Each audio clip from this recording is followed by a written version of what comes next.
Olá, pessoal! Sejam todos mais uma vez bem-vindos à nossa discussão semanal do Vem e Segue-me. Essa semana nós vamos lidar com histórias muito queridas e também muito controversas. Vamos falar sobre o dilúvio e a Torre de Babel. Vem comigo, eu sou o Gustavo Pedrosa e nós vamos começar com Gênesis capítulo 6 em diante até o capítulo 11, juntamente com Moisés 8. Então, olha só. Há várias interpretações dessa história. O dilúvio foi mundial? Foi um evento regional? Gigantes são uma figura realmente mitológica? Há outra interpretação para tudo isso que a gente vai ver? Olha só, todas essas interpretações podem ser válidas, desde que ajudem a aumentar a sua fé. Então vamos lá. Nesse período, nós tivemos a queda e sobrevivemos. No capítulo 4 de Gênesis, uma queda da família, uma introdução real do mal. E sobrevivemos. Agora, temos a queda da sociedade. Temos uma primeira visão de corrupção em larga escala, mas sobrevivemos. E esse é o tema central das narrativas do dilúvio e da Torre do Babel. Nós sobrevivemos e sobreviveremos. Gênesis, capítulo 6, versículo 2. Nós podemos ler sobre os filhos de Deus e os filhos dos homens. Nós comentamos um pouquinho sobre se tornar filho de Deus na aula passada, quando discutimos Moisés 7, e diz que nos tornamos filhos de Deus à medida que nós acreditamos. Nós até usamos uma citação, tá? E discorremos um pouquinho sobre isso. E nós podemos falar rapidinho aqui, porque em espírito nós somos seus filhos. Mas um dos efeitos da queda é que não mais conseguimos suportar a presença dele. É quase como se a gente tivesse perdido a herança, se fôssemos deserdados. É como ser expulso da família. Então, como é que a gente recupera essa herança? Seguindo o plano do Evangelho, o plano de salvação, crendo em Deus, fazendo convênios. Ao fazer isso, ao fazer convênios e seguir perseverando até o fim, nós nos tornamos filhos e filhas de Deus e nos qualificamos novamente para termos uma herança gloriosa junto com Ele. Então é por isso que no versículo 2 vai dizer: viram os filhos de Deus que as filhas dos homens eram formosas e tomaram para si mulheres de todas as que escolheram. Existe uma doutrina prevalente no mundo cristão que esses filhos de Deus eram seres celestiais que desceram e se casaram com as filhas dos homens, dizia Joseph Fielding Smith. E assim surgiu uma raça superior na Terra, resultando no desagrado do Senhor. Essa noção tola é fruto da falta de informação adequada, e porque a informação correta não se encontra no livro de Gênesis, os povos cristãos foram desviados. A informação correta a respeito dessas uniões é revelada na interpretação inspirada dada ao profeta Joseph Smith no livro de Moisés. Sem dúvida, quando essa escritura foi escrita pela primeira vez, era perfeitamente clara, mas escribas e tradutores ao longo do tempo, não tendo inspiração divina, mudaram o significado para se adequar ao seu entendimento incorreto. Esses versículos na revisão do profeta nos dão o significado correto, e deles aprendemos porque o Senhor está virado com o povo e decretou encurtar o tempo de vida e trazer sobre o mundo o dilúvio da purificação. Os versículos, então, corrigidos são esses, e Noé e seus filhos deram ouvidos ao Senhor e prestaram atenção, e foram chamados os filhos de Deus.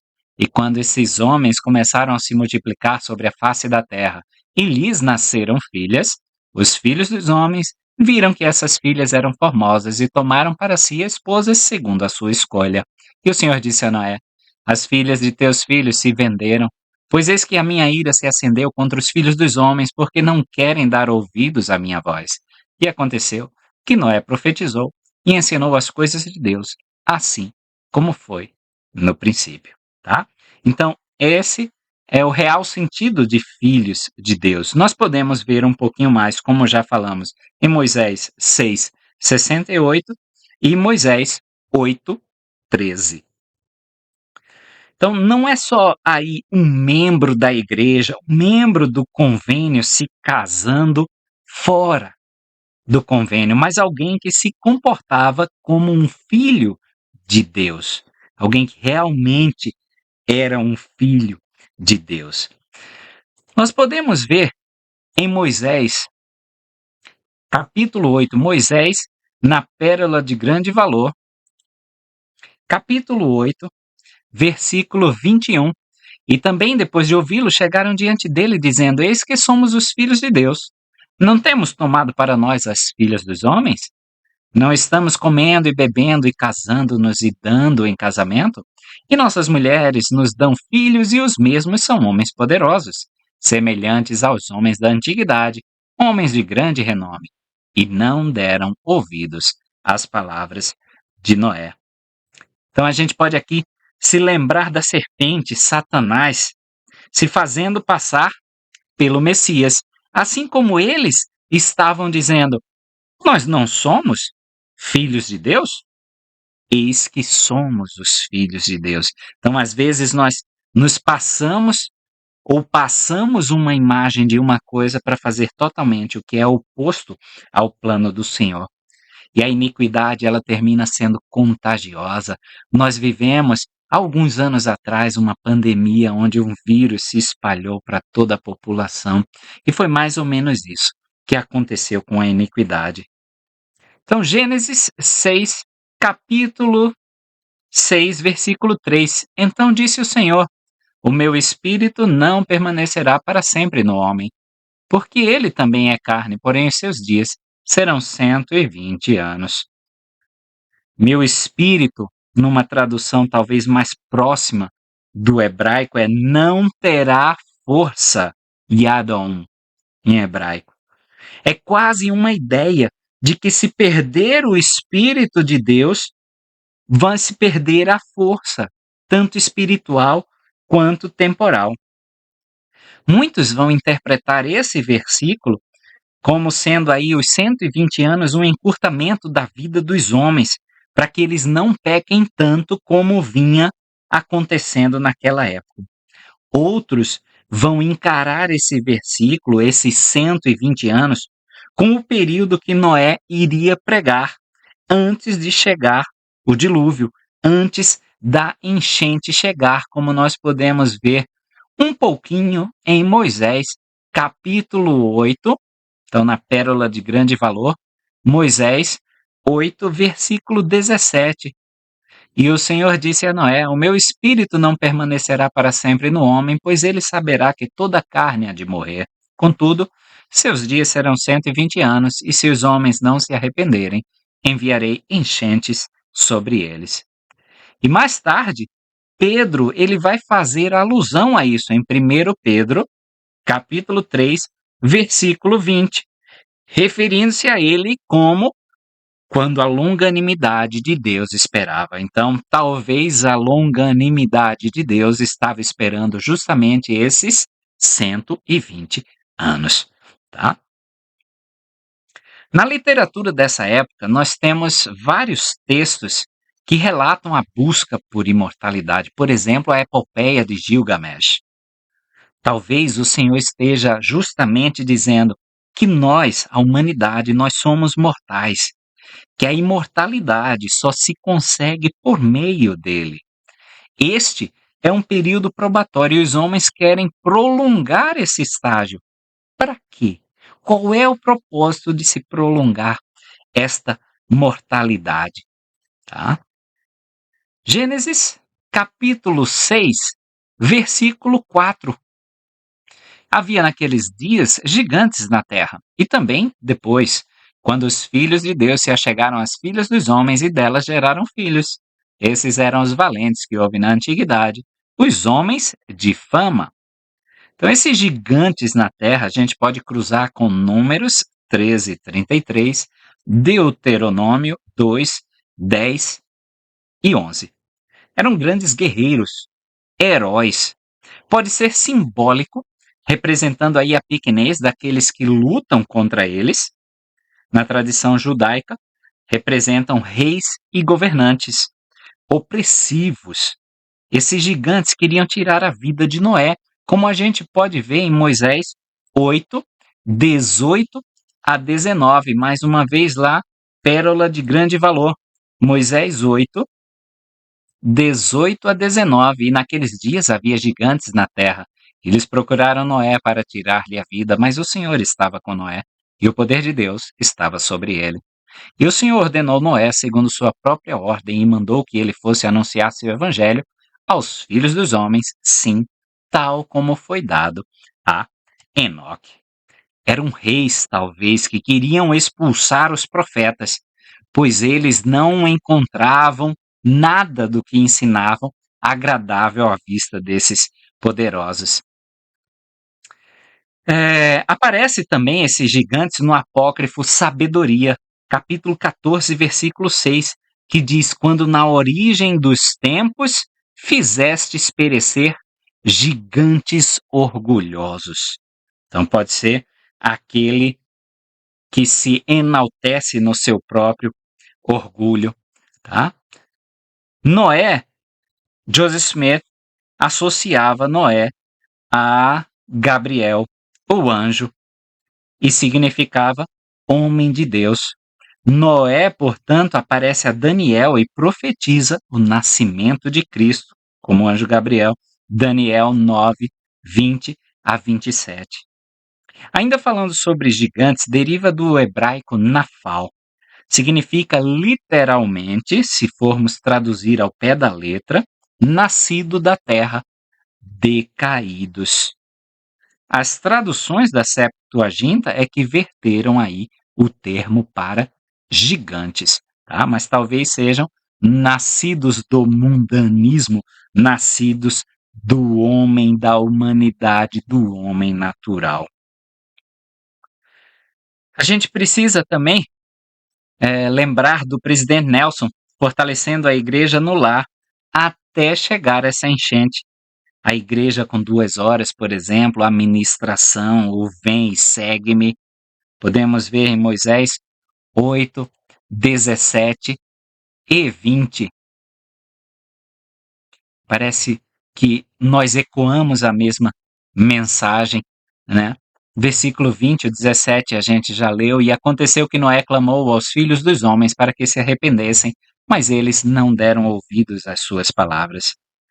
Talvez hoje os profetas não anunciem um dilúvio de água, uma enchente de água, tá? Mas ele está talvez nos preparando aos poucos para esse dilúvio, essa enchente de maldade, de amor frio, de perseguições, de guerras, rumores de guerras que chegarão mais adiante. Então, quais são as razões então para o dilúvio? Por que era preciso o dilúvio? Gênesis, capítulo 6, versículo 5. E viu o Senhor que a maldade do homem se multiplicara sobre a terra, e que toda a imaginação dos pensamentos de seu coração era só má continuamente. O coração dos homens já estava mudado. É o processo totalmente oposto ao processo descrito em Alma 5. É a contraparte exata de Satanás. Versículos 11 e 13 de Gênesis 6. A terra, porém, estava corrompida diante da face de Deus e encheu-se a terra de violência. Versículo 12. E viu Deus a terra, e eis que estava corrompida, porque toda a carne havia corrompido o seu caminho sobre a terra. Então disse Deus a Noé: o fim de toda a carne chegou perante a minha face, porque a terra está cheia de violência, e eis que os desfarei com a terra. A violência, na raiz hebraica e empregada aí nesses versículos, se refere a todo tipo de violência. Então, violência psicológica, violência física, violência sexual e por aí vai. A palavra corrompida que nós lemos aí nos versículos 11 e 12, tá? É a mesma palavra hebraica usada no versículo 17, tá? e foi traduzida como desfazer. Vejam no versículo 17. Porque eis que eu trago um dilúvio de águas sobre a terra para desfazer toda a carne em que há fôlego de vida debaixo dos céus. Tudo o que há na terra expirará. Tá? Então a punição aí é no mesmo nível do pecado. Foi usado no 11:12 traduzido como violência sobre a terra, tá? No 17, a punição, que foi traduzida como desfazer, também é essa mesma violência. Estão vendo? Mesmo grau aí, tá? Do que foi o pecado, ok? A humanidade, então, ela própria escolheu a medida do castigo.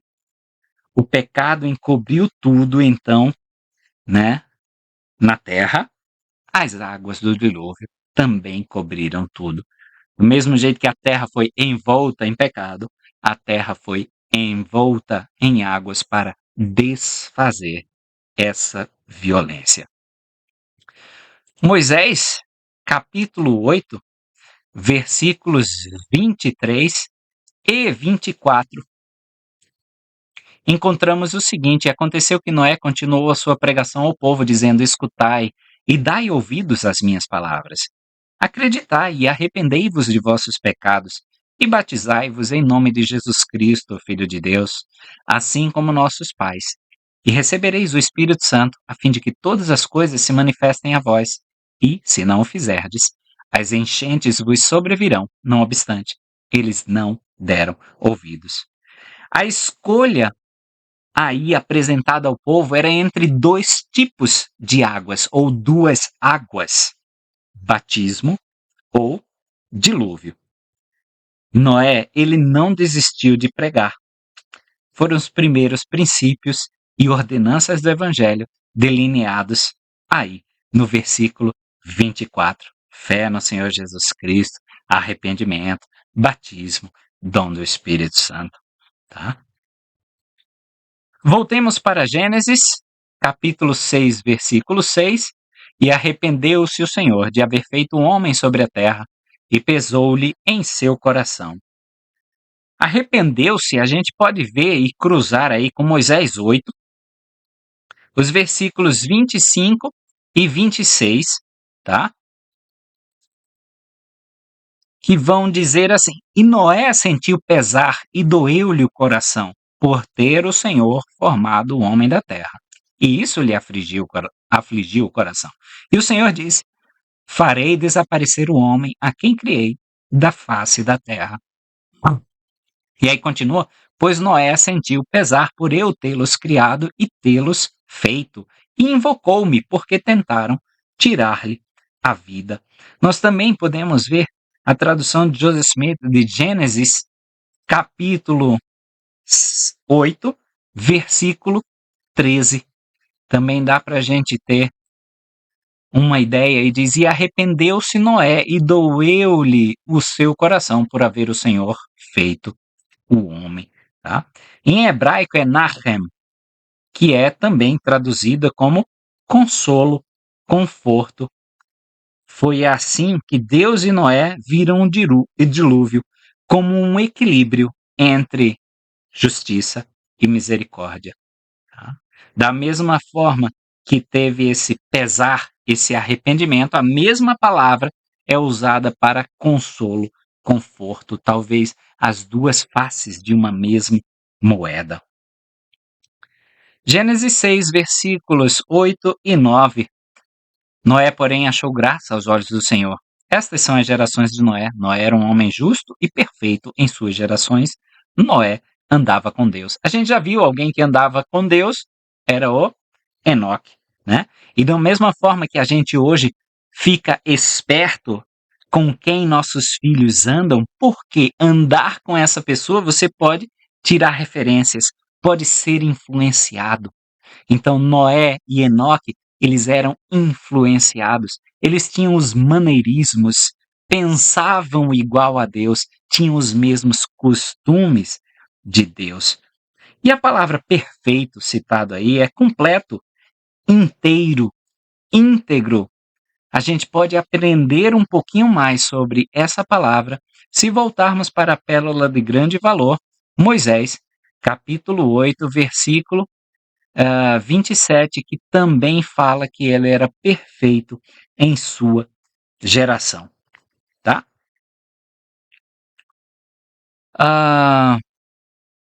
Continuando aí, nós vamos ver que a gente vai falar sobre madeira de gofer, no versículo 14, tá? Gofer aí é uma transliteração do hebraico. A gente não sabe o que é, tá? E só ficou a transliteração, ou seja, como é pronunciada a palavra em hebraico. A palavra em hebraico nós pronunciaríamos gofer. E a gente não sabe que tipo de madeira é essa, tá? E aí, ainda no versículo 14, ele diz: farás compartimentos na arca e a betumarás por dentro e por fora com betume. Ele selou, ou seja, por dentro e por fora. Não é o que a gente deve fazer com o nosso lar? Seladinho por dentro, betumado por dentro e por fora, contra as intempéries do mundo, contra a violência do mundo. Versículo 6: farás na arca uma janela, e de um côvado a acabarás em cima, e a porta da arca porás ao seu lado, far-lhe-ás andares baixos, segundos e terceiros. Janela, se você clicar aí e ver a notinha de rodapé, a gente tem aí que é sorrar.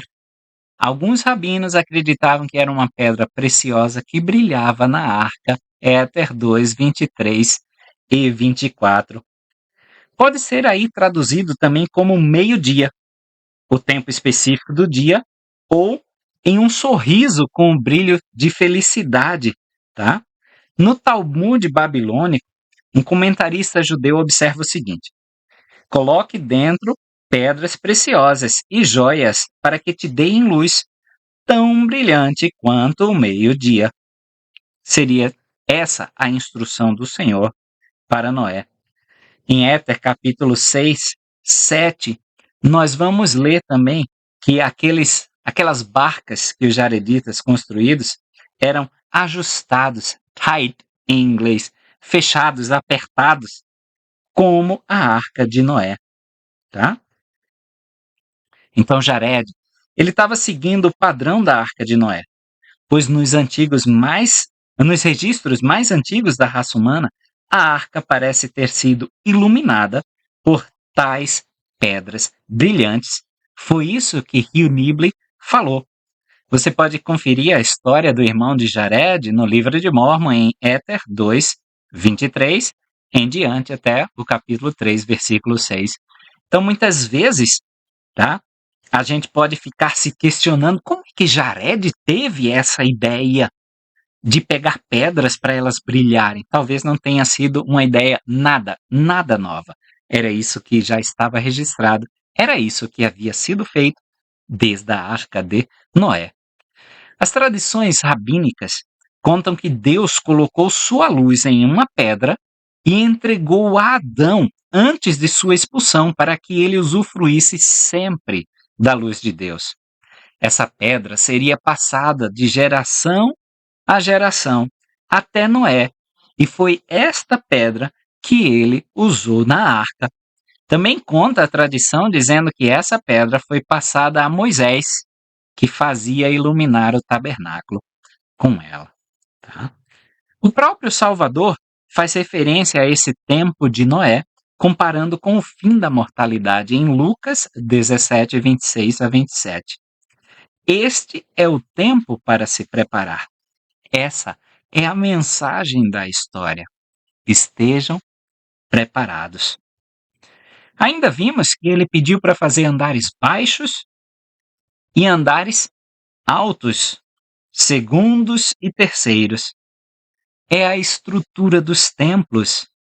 Na criação, o mundo exterior, Éden, oriente do Éden, que era o jardim, e no tabernáculo, pátio externo, lugar santo, santo dos santos, assim como o templo do Salomão, e na arca de Noé, andares baixos, segundos e terceiros. Portanto, muitos estudiosos defendem que a arca de Noé é um modelo templário. Vou deixar também aí na descrição do vídeo links para esses artigos.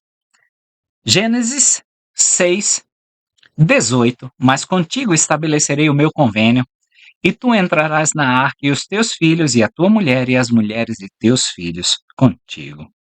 Não é o propósito dos templos? Fazer convênios em família? A arca, assim como o templo, era para a salvação da família de Noé, ou seja, da família humana. Tu entrarás na arca, no templo, nos convênios, e os teus filhos, e a tua mulher, e as mulheres de teus filhos contigo. Tá? A gente pode ver, mais uma vez, na estrutura aí do Velho Testamento, quiasmos, que é um instrumento literário em paralelismo, tá?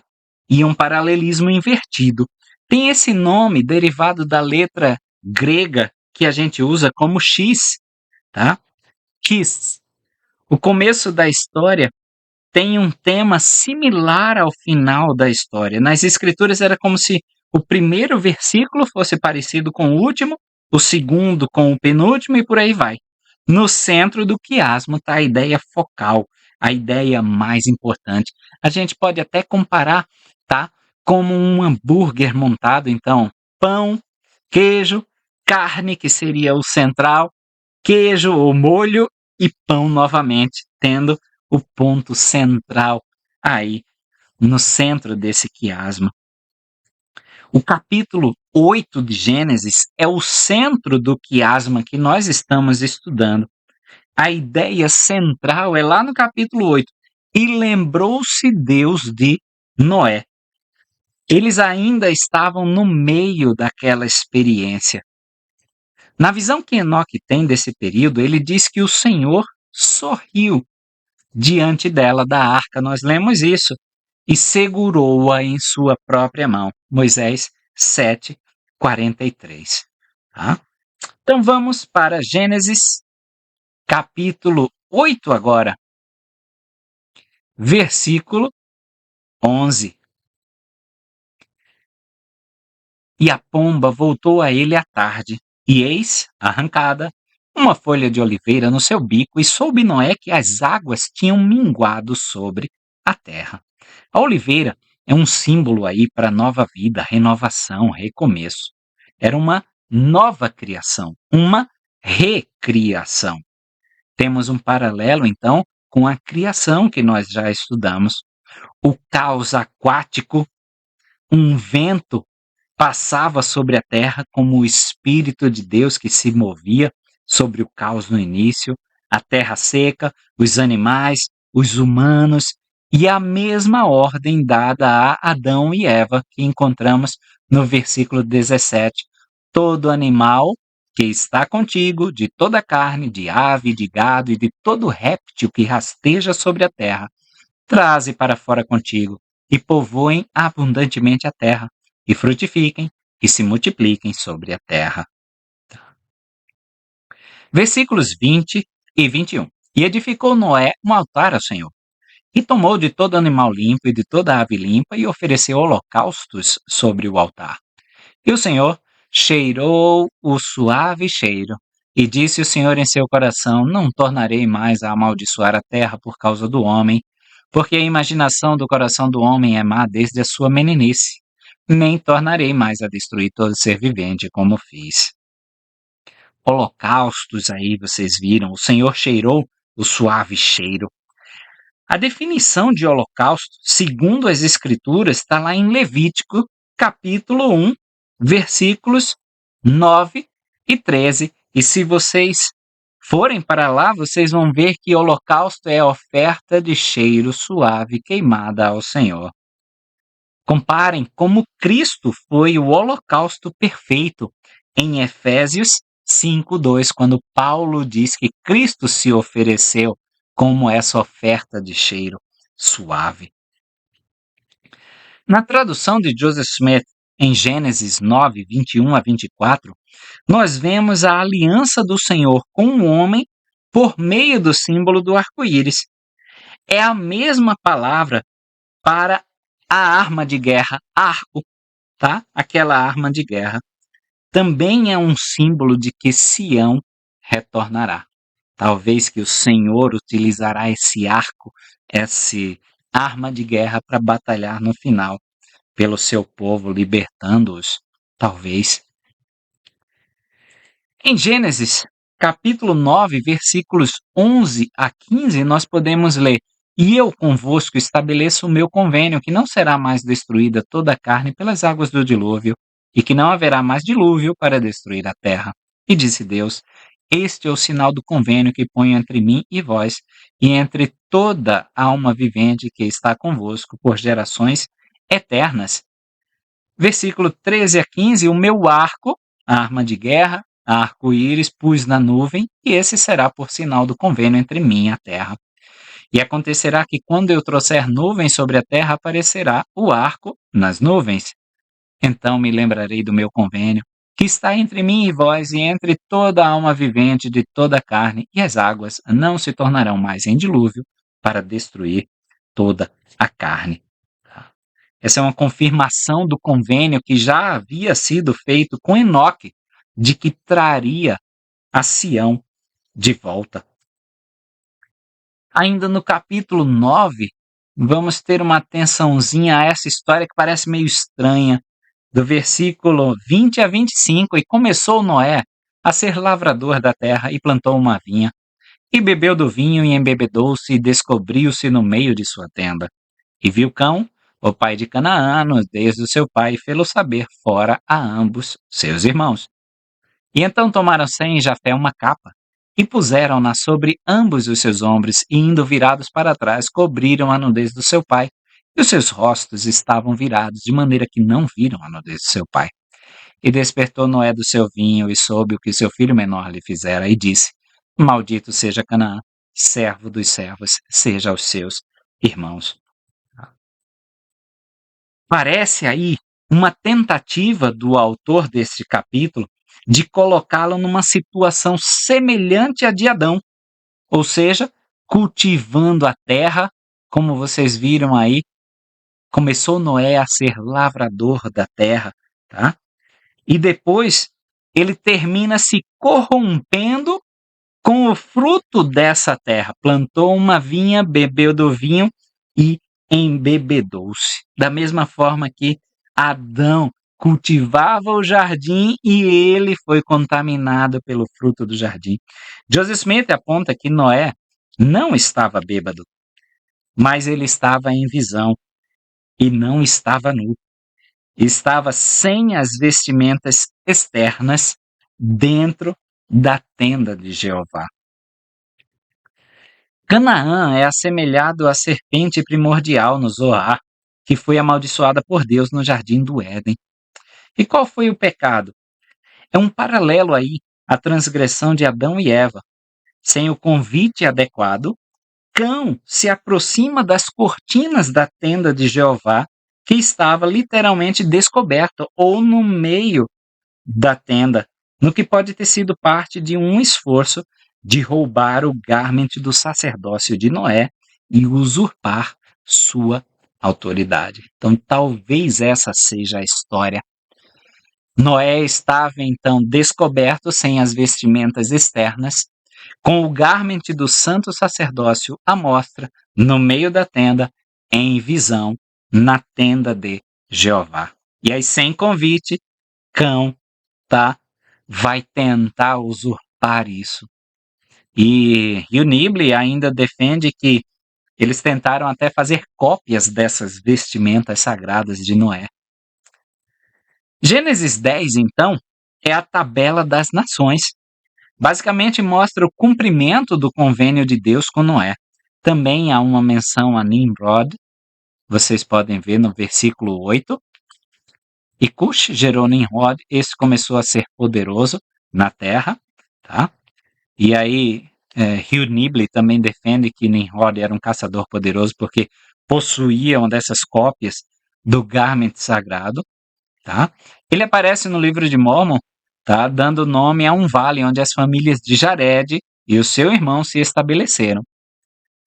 Talvez o capítulo 10 aí seja um lembrete do ponto central, que o ponto central, o ponto focal desse quiasmo, como eu falei para vocês, é Deus se lembrou de Noé, Deus cumpre as suas promessas.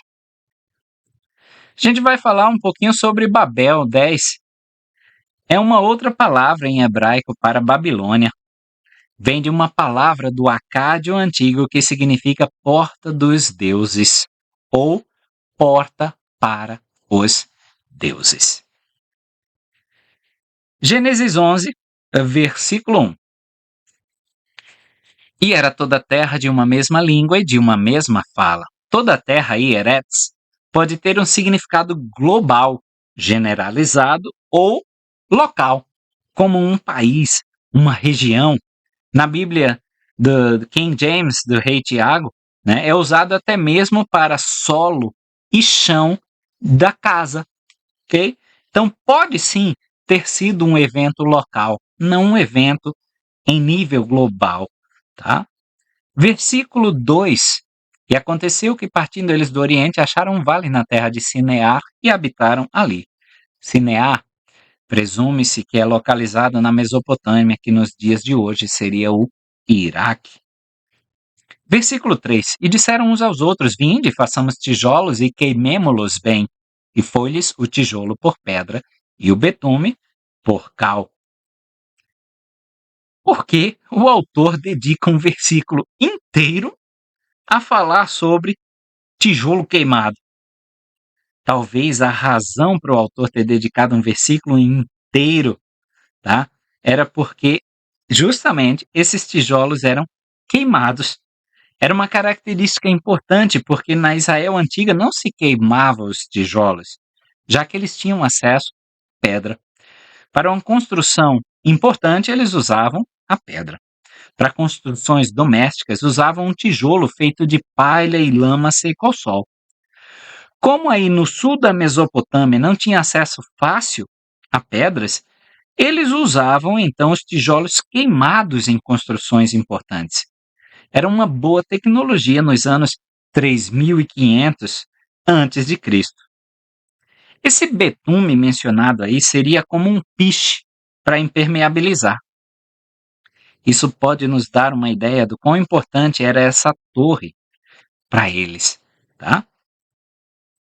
E aí vocês já podem começar a associar, tá, com uma estrutura que a gente estuda em história, o zigurate. Nós vamos falar um pouquinho dela, mas vamos ler o versículo 4. E disseram, vinde, edifiquemos para nós uma cidade e uma torre, cujo cume toque nos céus, e façamo-nos um nome, para que não sejamos espalhados sobre a face de toda a terra. Então, no versículo 4, a gente tem 3 razões para a construção dessa torre. 1, que o cume toque os céus. 2, fazer um nome. E 3, não ser espalhados. Tá? Então, nesse cume que toque os céus, a gente pode falar um pouquinho mais sobre o zigurate. Tá? Esses zigurates eram mais como uma pirâmide de níveis, vários níveis. O zigurate em si não era um templo. Sempre havia um na vizinhança ali da cidade. Não havia rituais neles. Eles eram sólidos, você não entrava e não performava alguma ordenança lá dentro, tá? Era feito para os deuses visitarem a terra. Também acreditavam que esse deus poderia ser mantido na terra por conta desse zigurate, tá? Seria famosa a nação, ou seja, eles fariam um nome, tá? Que tivesse um deus habitando ali com eles. Assim poderiam convencer esse deus que estaria habitando ali com eles a não espalhá-los pela terra. O deus iria lhe dever esse favor, já que foi dada moradia para ele, tá? E às vezes a gente parece querer agir com Deus dessa mesma forma, por não entender a forma de operação de Deus. A gente quer sujeitar Deus à nossa vontade, a gente quer condicionar Deus à nossa vontade, tá? Sobre ainda fazer um nome, pode ser visto aí como um antitemplo, onde eles queriam fazer o nome ao invés de reconhecer que Deus era quem dava nomes àqueles que ele escolheu por causa da fidelidade. A gente vai ver os nomes dos personagens bíblicos sendo trocados por Deus. Então, era Deus que daria esse nome, não era o homem que daria esse nome. E esse nome só vinha por conta da fidelidade, tá? Aos mandamentos do Senhor. Versículo 5, olha. Então desceu o Senhor para ver a cidade e a torre que os filhos dos homens edificavam. Então o próprio Senhor, ele quer ser testemunha dessa abominação e realmente desce, entre aspas, cumprindo um propósito aí do zigurate. Parece bastante a atitude do Senhor com relação a Sodoma e Gomorra, que a gente vai ver lá em Gênesis 18. Ele queria ver com os próprios olhos, tá? Talvez o Senhor ele tenha pensado, se eles acham que pode controlar Deus dessa forma, do que vão ser capazes no futuro? Com o dilúvio, o problema foi como os homens tratavam uns aos outros. Agora, era uma corrupção completa da ideia de Deus. A confusão das línguas veio para salvá-los da destruição teológica por conta dessa corrupção da ideia de Deus, tá? Até chegarmos a Abraão, os textos bíblicos eram bem resumidos. Parece que o Senhor deseja que conheçamos muito bem a Abraão, já que ele nos dá muito mais detalhes. E temos 14 capítulos só sobre Abraão e Sara, para vocês verem como eu já falei há algumas aulas atrás, que parece que tudo isso para o povo judeu era só um prenúncio, um prelúdio. Não era o que realmente importava, mas o que importava viria daí para frente com a história de Abraão. Espero que vocês possam ter curtido esse nosso tempo aqui juntos. Qualquer pergunta pode deixar nos comentários, qualquer também dúvida, nós estaremos sempre dispostos a respondê-los. Muito obrigado por terem assistido até aqui e nos vemos aí com mais discussões teológicas, filosóficas na semana que vem.